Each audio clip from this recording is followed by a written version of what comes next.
আসসালামু আলাইকুম। সবার আগে বাছাই করা 10টি আন্তর্জাতিক খবর জানিয়ে দেব। প্রথমেই থাকছে শিরোনাম। তবে তার আগে অনুরোধ থাকবে ভিডিওটিতে একটি লাইক দিবেন।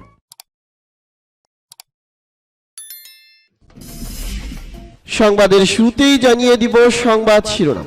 চীনের চোখ রাঙানি উপেক্ষা করেই যুক্তরাষ্ট্রে তাইওয়ানের প্রেসিডেন্ট। এরপর জানিয়ে দিব রাশিয়া ও পশ্চিমাদের মধ্যে যুদ্ধ আরো দীর্ঘ সময় চলবে। এরপর জানিয়ে দিব যুক্তরাষ্ট্রের হুমকি উপেক্ষা করে নতুন বিশ্ব ব্যবস্থার দিকে চীন। এরপর জানিয়ে দিব পরমাণু সমঝোতায় ফিরে নিষেধাজ্ঞা তুলে নিন আমেরিকাকে রাশিয়া। এবং জানিয়ে দিব সর্বশেষ শিরোনাম, মিয়ানমারের 40 রাজনৈতিক দল বিলুপ্তির ঘোষণায় 4 দেশের উদ্বেগ। এতক্ষণ শুনছিলেন সংবাদ শিরোনাম, এখন শুনবেন সংবাদের বিস্তারিত।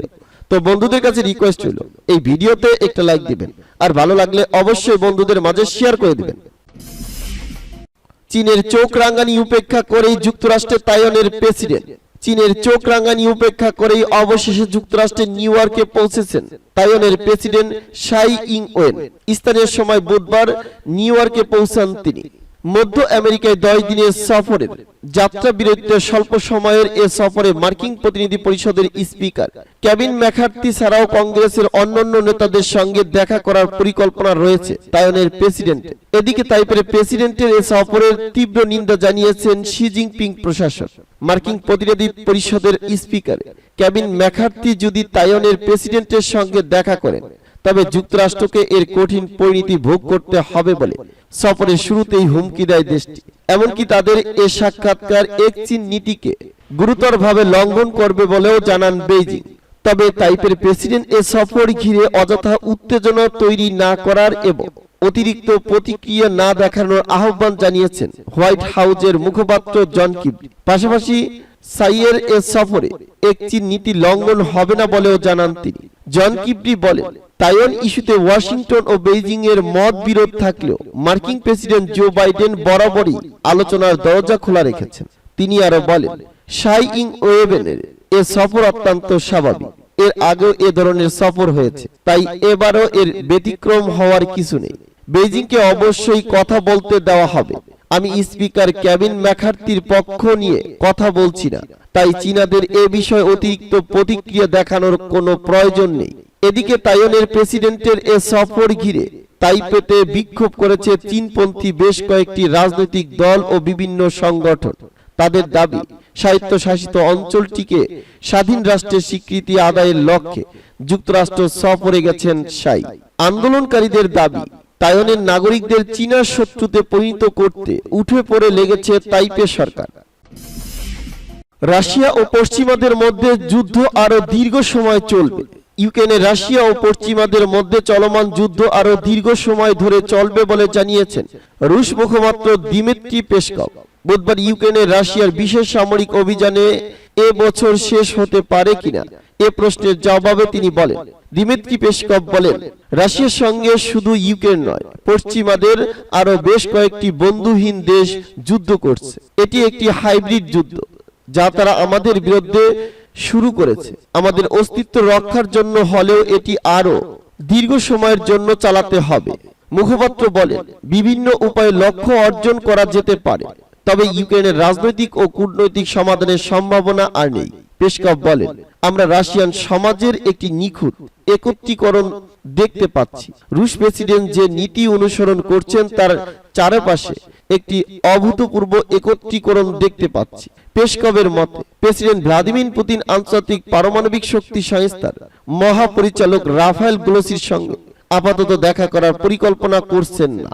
তিনি বর্তমানে জাপোরোজিয়া পারমাণবিক বিদ্যুৎ কেন্দ্রে পরিদর্শন করছেন। তিনি বলেন, রাশিয়া আন্তর্জাতিক অলিম্পিক কমিটির সঙ্গে রাশিয়ান ক্রীড়াবিদদের আন্তর্জাতিক প্রতিযোগিতার ফিরে আসার সম্ভাবনার বিষয়ে আলোচনা চালিয়ে যাব। যুদ্ধ শুরুর পর ক্রীড়া প্রতিযোগিতায় রাশিয়ার প্রতিদ্বন্দ্বিতা নিষিদ্ধ করা হয়। তিনি বলেন, যুক্তরাষ্ট্র সবকিছু সত্য তথাকথিত গণতন্ত্রের ইস্যুতে নিজেকে বিশ্ব শিক্ষক বলে দাবি করে, তবে বিশ্বের প্রথম ও দ্বিতীয় শ্রেণীর দেশগুলোকে বিভক্ত করার প্রচেষ্টা একমাত্র তাদের মধ্যে রয়েছে। যুক্তরাষ্ট্রের হুমকি উপেক্ষা করে নতুন বিশ্ব ব্যবস্থার দিকে চীন। ইউক্রেনে রুশ আগ্রাসনের প্রথম দিকে চীন এই সংকট সমাধানে কাজ করবে বলে আশা প্রকাশ করেছিলেন ইউরোপীয় ইউনিয়নের পররাষ্ট্রনীতি বিষয়ক প্রধান জোসেফ বরেল। তিনি বলেছিলেন, রাশিয়া ইউক্রেন সংকট আমাদের মাধ্যমে সমাধান সম্ভব নয়, এমনকি যুক্তরাষ্ট্রের মাধ্যমেও নয়। তবে আমি বিশ্বাস করি চীন একটি সমাধান করতে পারবে। কিন্তু রাশিয়া ইউক্রেন সংকটের 1 বছর কেটে যাওয়ার পর বোরেলের সেই বিশ্বাস ভুল প্রমাণিত হয়েছে, কারণ চীন একেবারেই পশ্চিমা নীতি নির্ধারকদের হতাশ করেছে।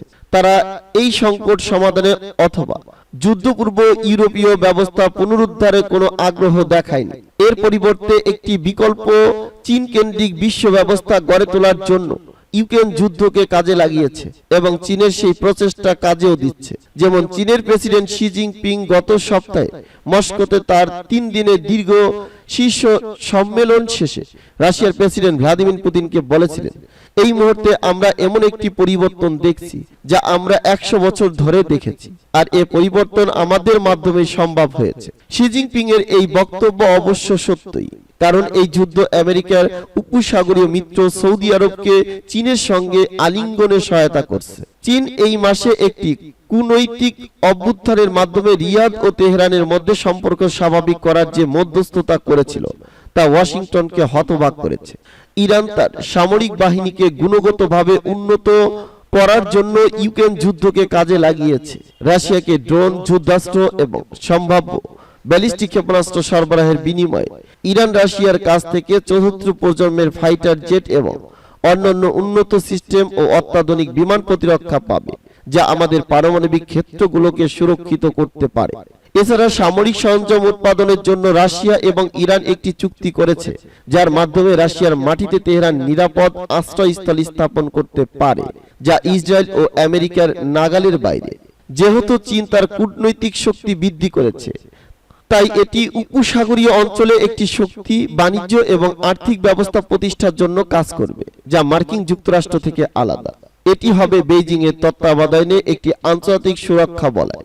আর রাশিয়াকে মোকাবেলা করার জন্য মার্কিন কৌশলগত ব্যর্থ হলে চীন ইউরোপিয়ানদের কাছে শান্তির বাণী নিয়ে হাজির হবে, এমনটাই প্রত্যাশা তাদের। আর এর মাধ্যমে মধ্যপ্রাচ্যের মতো ইউরোপীয় নিরাপত্তার মূল্য হবে আমেরিকান আধিপত্যের অবসান।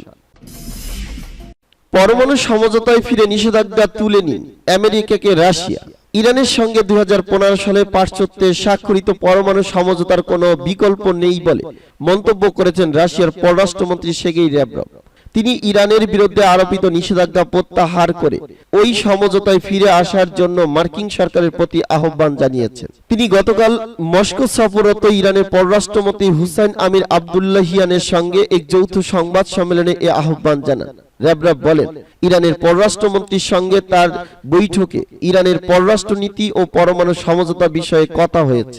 আমাদের একটি অভিন্ন মতামত রয়েছে, আর তা হচ্ছে পরমাণু সমঝোতার কোনো বিকল্প হতে পারে না, কারণ বেশ কয়েকটি দেশ বহু মাস ধরে আলোচনা করে এই সমঝোতা তৈরি করেছে এবং জাতিসংঘ নিরাপত্তা পরিষদ সর্বসম্মতিক্রমে এটি অনুমোদন দিয়েছে। রুশ পররাষ্ট্রমন্ত্রী বলেন, ওয়াশিংটনকে ইরান বিরোধী নিষেধাজ্ঞা প্রত্যাহার করতে হবে, আর সেটা ঘটনা প্রত্যক্ষ করার জন্য গোটা বিশ্ব অধীর আগ্রহে অপেক্ষা করছে।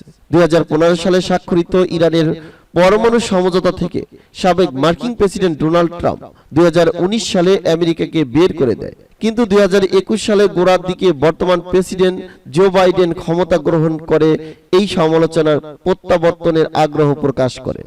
ওই বছরেরই এপ্রিলে সমঝোতাটি আবার কার্যকর করার লক্ষ্যে অস্ট্রেলিয়ার রাজধানী ভিয়েনায় ইরানের সঙ্গে আলোচনা শুরু করে পশ্চিমা দেশগুলো, কিন্তু প্রায় 2 বছর হয়ে গেলেও এখনো পর্যন্ত এ বিষয়ে চূড়ান্ত কোনো চুক্তি স্বাক্ষরিত হয়নি। 2022 সালের আগস্ট মাস থেকে ভিয়েনা আলোচনা বন্ধ রয়েছে, সূত্র পার্স টুডে।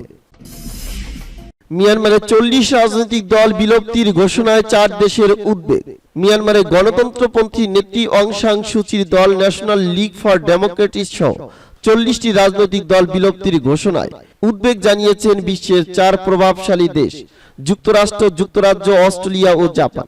রাজনৈতিক দল বিলুপ্তি দেশটির রাজনৈতিক পরিবেশ আরো বেশি অস্থিতিশীল হয়ে উঠবে বলে সতর্ক করেছে দেশগুলো। মঙ্গলবার দেশটির সামরিক সরকার নিয়ন্ত্রিত নির্বাচন কমিশন এক ঘোষণায় জানায়, নতুন নির্বাচনী আইন অনুযায়ী নির্বাচন করে দলের নিবন্ধন করতে ব্যর্থ হওয়ায় এনএলডি সহ 40টি রাজনৈতিক দল বিলুপ্ত করা হবে। বুধবার এক বিবৃতিতে মিয়ানমার জান্তা সরকারের এই পদক্ষেপে উদ্বেগ জানায় যুক্তরাষ্ট্র, যুক্তরাজ্য, অস্ট্রেলিয়া ও জাপান। জাপানের পররাষ্ট্র মন্ত্রণালয় এক বিবৃতিতে বলেছে, নির্বাচন থেকে এনএলডি কে বিলুপ্তির ঘোষণা নিয়ে আমরা বেশ উদ্বিগ্ন। বিবৃতিতে আরো বলা হয়, এর ফলে চলমান পরিস্থিতির উন্নতি আরো বেশি কঠিন হয়ে পড়বে। সূচি ও তার দল এনএলডির মুক্তির জন্য এবং এই সমস্যার একটি শান্তিপূর্ণ সমাধানের জন্য জাপান মিয়ানমারের প্রতি আহ্বান জানাচ্ছে। মিয়ানমারের রাষ্ট্রীয় সংবাদ মাধ্যমের বরাত দিয়ে আল জাজিরা জানায়, নির্বাচনের জন্য ক্ষমতাসীন সামরিক সরকারের ঘোষিত সময়সীমার মধ্যে নিবন্ধন করতে ব্যর্থ হয় মোট 40টি রাজনৈতিক দলকে বিলুপ্ত করা হয়েছে। দলগুলোর মধ্যে শান্তিতে নোবেল জয়ী অং সান সুচির নেতৃত্বাধীন এনএলডিও রয়েছে। চলতি বছরের জানুয়ারিতে রাজনৈতিক দলগুলোকে নতুন করে নিবন্ধন করার নির্দেশ দেয় সরকার। জানানো হয়, আগামী আগস্ট মাসের মধ্যে নির্বাচন অনুষ্ঠিত হবে। এজন্য দলগুলোকে 2 মাস সময় বেঁধে দেওয়া হয়। যদিও বিরোধীরা বলছে, এভাবে জান্তা সরকার অবাধ বা সুষ্ঠু নির্বাচন করতে পারবে না। স্থানীয় মায়াবতী টিভি জানায়, এনএলডি সহ যেসব দল নির্বাচনের জন্য নিবন্ধন করেনি সেই দলগুলো স্বয়ংক্রিয়ভাবে বিলুপ্ত হয়ে গেছে। অবশ্য এনএলডি ইতিমধ্যে বলছে, জান্তা সরকারের অধীনে কোনো নির্বাচনে তারা অংশ নেবে না।